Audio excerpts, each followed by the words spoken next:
Africans. I want all the Africans to come here and let's talk about this. Because we are all here blaming South Africans for standing for their country, to try and fight for their country, and to try and make things right in their country. And we're trying to look at them and say, oh no, they're xenophobic. Okay, let's put it like this. Do you guys understand that South Africans have responsibilities? That's just like we do have responsibilities. Do you also understand that South Africans are also human beings, just like everybody else is human being? Do you know that South Africans do have also a lot of population in their country that is really suffering, that do not have jobs, that don't have a home, that don't have anything? Do you know that? I think it's high time that all of us started looking at things in the real world. You come in a foreign land, run away from the poverty in your country, and you come in South Africa to be wise.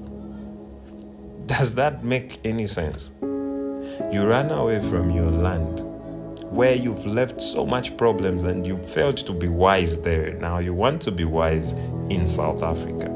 Does that make any sense? It doesn't make any sense. I think Africans, sometimes we turn out to be hypocrites. Why do I say this? Why are you forcing or imposing yourself on a country that is not yours? You're saying you can't be foreigner in Africa. No, that is low. That is low. It is low. For as long as there is borders that divides Africa. If you go in another land, you are a foreigner because you've gone in a foreign land with a different ID.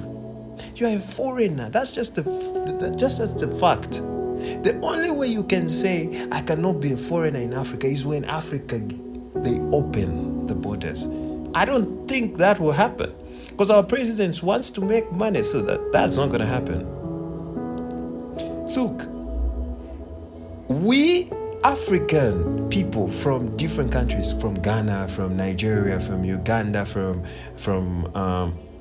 Zimbabwe, Malawi, Zambia, we need to learn something from South Africans. South Africans, they don't care what they do for as long as they make things right. For them, a wrong is a wrong. They fight for their country. Just like you have seen the Kenyans, change does not come by you running away and jumping into another country and then you start talking. No, it doesn't come like that. Change comes when people go and take it to the streets and they fight. When people die, that's when change comes into the land. This freedom that we all have today, somebody died for this freedom so that all of us can be able to talk, all of us can be able to even start saying, hey, I deserve an asylum, I deserve this. Meanwhile, your country does not have war, it doesn't have anything, there's no problems in your country. You just ran away and come and create stories that are lies because you want to obtain an asylum. That's being coward. That's being coward. I know you're going to call me names, hypocrites. You're going to say so many things, but I don't care. But I'm trying to tell you because I always speak the right thing. You can never be South Africa. If you're a Zimbabwean, you'll be a Zimbabwean. You will die a Zimbabwean. If you're a Ghanaian, you'll be a Ghanaian and you will die a Ghanaian. If you are a Malawian or Nigerian, you will die that person you were. The ID that you have is Malawian, you will die Malawian. The ID you have is Nigerian, you will die Nigerian. All the countries, Pakistan, you are going to die Pakistan. Whether you married a South African, it does not change who you are. You are still a foreigner in a foreign land, married to a foreign woman or married to a foreign man. Let us face this and let us face the truth to say that there is no wrong in fighting for a country that you only have. South Africans only have one country, which is South Africa. If they lose it, they have no home to go to. So if they fight for this land today, when they start fighting for this land, when they start taking back everything from this land, it is their rule, it is their right. It is their right to flourish in this country. It is their right to be in South Africa. It's their right to protect their own country. It is their right to do what they're doing. There is no wrong by telling you, go back home and fix things.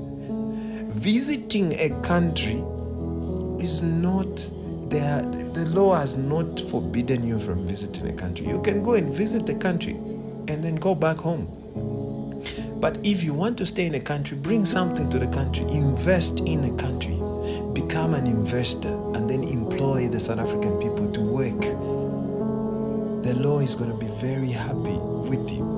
And for as long as you pay tax, for as long as you're doing straightforward business, you're not selling drugs, you're not selling beer, you're not selling fake things, you're not doing all this, you're obeying the law. The law is going to be very happy with you, and you will live a better life in that foreign land. So we can't keep fighting for a family that is not ours. You are abandoning your own family and you want to fight a battle that is not yours. It doesn't make sense. It doesn't make sense, my brother. It doesn't make sense, my sister. If you are from Zimbabwe, go and fight your own battles in Zimbabwe. Fight. Fight for your own freedom. Make things right in Zimbabwe. I hear your president Mnangagwa wants you because he says things are better. You go back there. Zambians, go back to Zambia. You fight your own battle in Zambia. Fight, because Africans need to fight in order for Africa to be better. In Africa, we are rich. Every single country is rich by minerals, by everything. If we fight for our land to be better, investors will